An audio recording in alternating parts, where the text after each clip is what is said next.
I laser engraved and cut a lot of leather, and I was having trouble finding clips or anchors from my laser honeycomb that worked well with leather. I needed something that gripped the surface tightly while keeping it flat and uniform. I couldn't find exactly what I was looking for, so I decided to design my own. After many designs and prototypes, I arrived at 4 very successful designs. And out of the dozens of designs that I've created, these 4 designs have worked the best for leather. The first design is the anchor back design, with a small anchor hook that sits in the honeycomb cell behind the anchor shaft.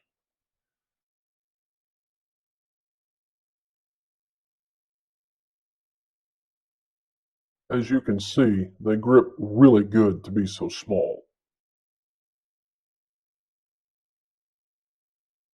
The second design is a long, flat, low-profile twist and lock design, made to hold a wider surface area and grip really tight. Push it into the honeycomb and twist it to lock it into place. Twist it in the opposite direction to unlock it. I made 2 versions of this design, one with a narrow profile and one with paddle-shaped ends for when you need to pull the leather tight and then anchor it in place while keeping the surface flat.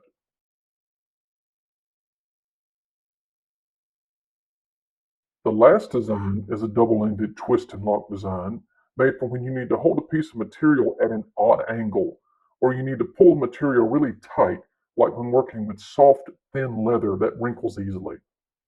All of these pans are created using PLA Plus 3D printer filament with a multi-wall design and a high infill percentage, so they are rigid.